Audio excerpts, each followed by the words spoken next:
Annual report क्या होते हैं?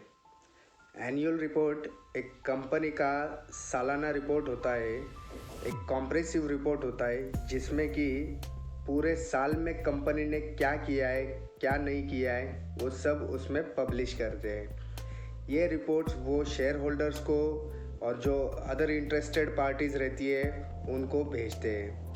अब जबकि ये कंपनी द्वारा प्रदर्शित किया जाता है, पब्लिश किया जाता है, तो इसमें जो पूरा का पूरा डाटा और जो इन्फॉर्मेशन रहती है ये सभी ऑफिशियल मानी जाती है।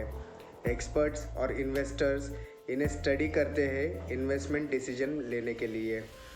अब ये एनुअल रिपोर्ट जो है इसमें बहुत सारा डेटा रहता है, बहुत सारी इन्फॉर्मेशन रहती है, तो ये आपको रेगुलर इन्वेस्टर्स जो है उनको ये परेशानी होती है कि इनको कैसे समझे और कैसे पढ़े। तो आज के इस वीडियो में हम वही जानेंगे कि आप इसको इफ़ेक्टिवली कैसे पढ़ सकते हो एक बेटर इन्वेस्टमेंट डिसीजन लेने के लिए। नमस्ते दोस्तों, मैं हूँ श्रीकांत और आज हम जानेंगे एनुअल रिपोर्ट के बारे में। एनुअल रिपोर्ट क्या होते हैं, उन्हें कैसे पढ़ते हैं, उनका इतना महत्व क्यों है इन्वेस्टमेंट डिसीजन के लिए, ये सब हम जानेंगे। बने रहिए।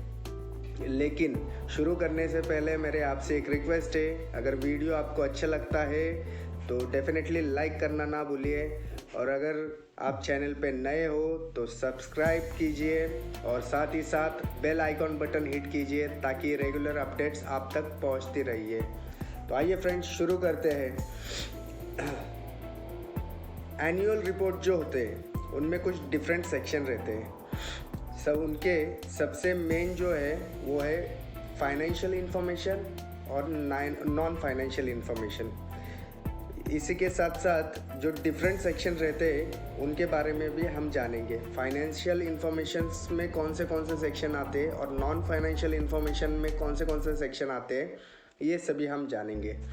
अब सबसे पहले तो नॉन फाइनेंशियल इंफॉर्मेशन के बारे में जानते हैं। नॉन फाइनेंशियल इंफॉर्मेशन में देखिए, communication from promoters and senior management. अब ये सेक्शन जो है ये सबसे महत्वपूर्ण सेक्शन माना जाता है किसी भी कंपनी के एनुअल रिपोर्ट में, जहाँ पे ओनर या फिर मैनेजर्स जो रहते हैं वो अपने शेयर होल्डर्स के साथ कम्युनिकेट करते हैं। तो इस सेक्शन में आपको जो कॉरपोरेट रिपोर्ट है उनका, उसमें आपको पढ़ने मिलेगा कि इनका पास्ट परफॉर्मेंस कैसे रहा है, इनकी क्या क्या अचीवमेंट्स है, इन्होंने क्या हर्डल्स और क्या चैलेंजेस फेस किए हैं, ये सब आपको communication from promoters and senior management के सेक्शन में पढ़ने मिलेगा। अब दूसरा जो आता है डायरेक्टर रिपोर्ट। अब ये डायरेक्टर रिपोर्ट जो है ये भी एक महत्वपूर्ण हो जाता है, क्योंकि इसको आपको ये जो डायरेक्टर रिपोर्ट है पास्ट परफॉर्मेंस के बारे में बताता है आपको। साथ ही साथ जो प्रोडक्ट अंडर इम्प्लीमेंटेशन है उनके बारे में बताता है, उनके मेजर कस्टमर्स कौन कौन है, कंपनी किस चीज़ में एक्टिविटीज़ कर रही है और किस चीज़ में इनएक्टिविटीज़ है, ये सब आपको इसमें पता चलेगा। साथ ही साथ कंपनी के कुछ नए इनिशिएटिव्स है तो वो भी आपको पता चलेगा। अब इस रिपोर्ट में आपको सबसे इम्पॉर्टेंट चीज़ जो होती है फोकस करने लायक, कि जो प्रोजेक्ट उन्होंने लिए कंपनी ने वो उन्होंने टाइम पे कंप्लीट किए हैं या नहीं किए हैं, ये जानना। अगर उसमें आपको कुछ खराबी दिखती है तो मान लीजिए कंपनी कहीं पे तो डूबी हुई है, अटकी हुई है। अगर कंपनी ने टाइम पे कंप्लीट किया है प्रोजेक्ट तो ऑब्वियसली वो कंपनी एक अच्छी कंपनी मानी जाती है इन्वेस्टिंग के लिए। अब मैनेजमेंट डिसीजंस एंड एनालिसिस, ये और एक एनुअल रिपोर्ट का महत्वपूर्ण भाग है।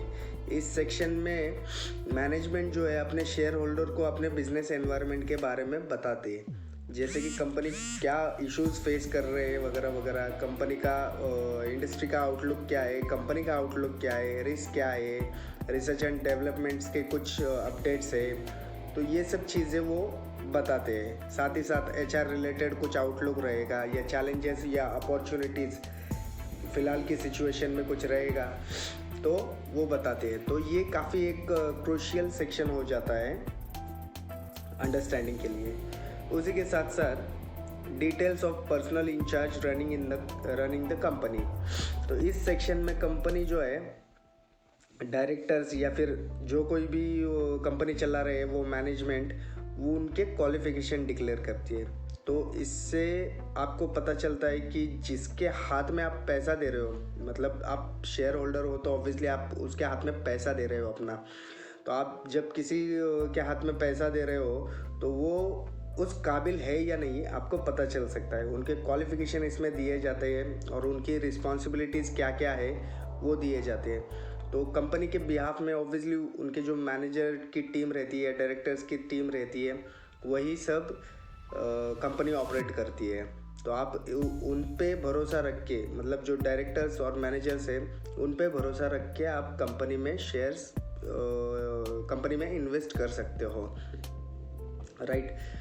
तो उसके बाद जो कॉरपोरेट गवर्नेंस के रिपोर्ट रहते हैं वो पढ़ लेना भी आपको एक जो इन्फॉर्मेशन है उसके बारे में काफ़ी इम्पोर्टेंट हो जाती है। तो इस सेक्शन में आपको बोर्ड ऑफ डायरेक्टर्स, उनके अटेंडेंस रिकॉर्ड, उनकी details about past and previous general meetings या फिर डिस्ट्रीब्यूशंस ऑफ शेयर्स, ये सब चीज़ें जो है ये इसमें पता चलता है आपको। उसी के साथ साथ इस सेक्शन में आपको रजिस्ट्रार और transfer agent of the company जो कुछ भी है उनकी इन्फॉर्मेशन भी इसी में आ जाती है।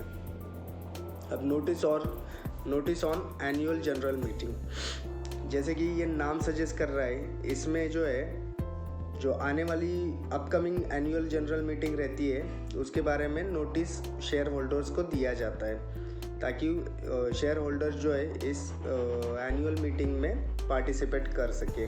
तो इसके बारे में भी आप जो सेक्शन है उसमें पता कर सकते हो कि आने वाली मीटिंग जो है वो कब है।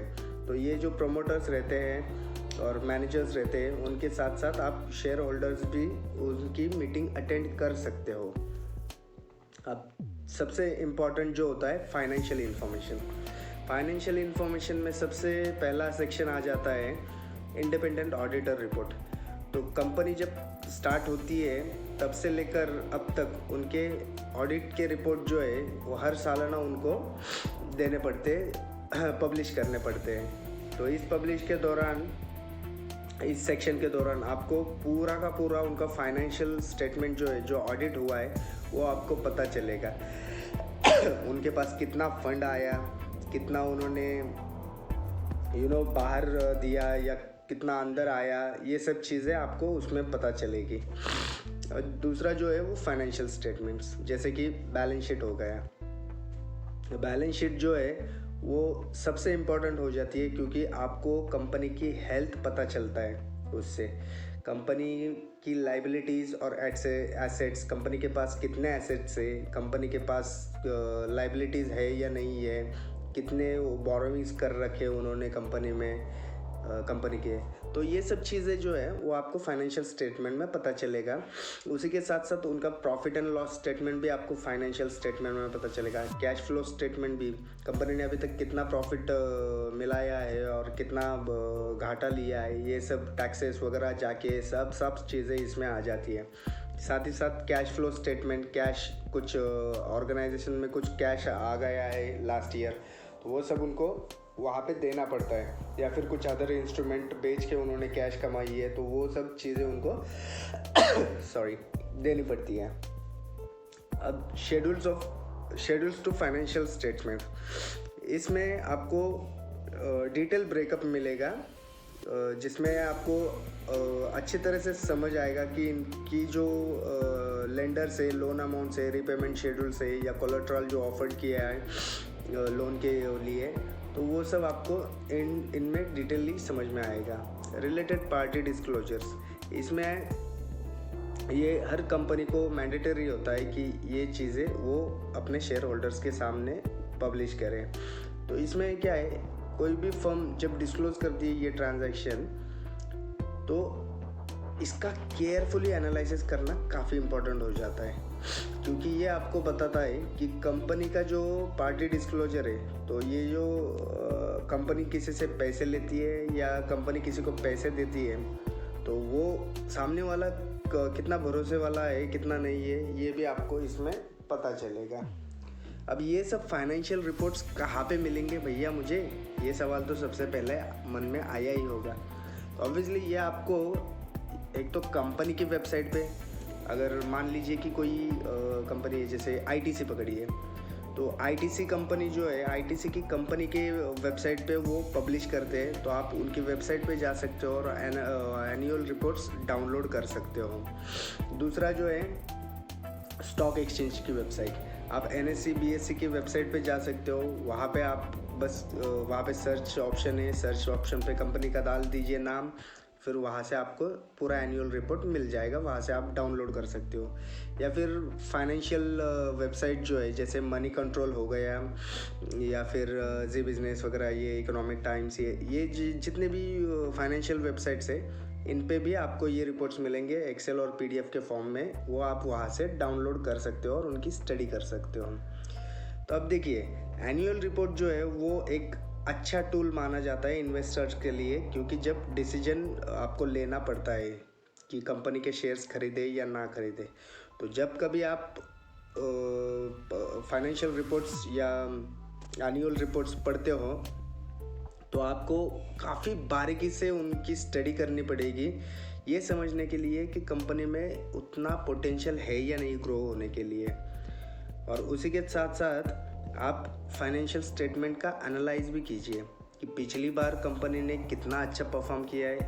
तो जाहिर सी बात है, हिस्ट्री रिपीट्स इटसेल्फ। तो अगर पिछले साल अच्छा किया है तो जाहिर सी बात है आगे भी अच्छा करेगी। लेकिन सिर्फ फाइनेंशियल स्टेटमेंट में नहीं, अगर उनका मैनेजमेंट चेंज होता है, कुछ डिसीजंस लेते हैं, कुछ इम्प्लीमेंटेशन ख़राब हो जाती है, कुछ प्रोजेक्ट अंडरगोइंग रखड़ जाते हैं, तो ये सब चीज़ें आप अंडरस्टैंड कीजिए और तब जाके इन्वेस्टमेंट का डिसीजन लीजिए। आई होप आज का ये वीडियो आपको अच्छा लगा होगा। अगर अच्छा लगता है तो लाइक करना ना भूलिए, साथ ही साथ चैनल को सब्सक्राइब कीजिए अगर आप नए हो तो, और बेल आइकॉन भी हिट कीजिए। Thank you for watching friends, bye bye for now.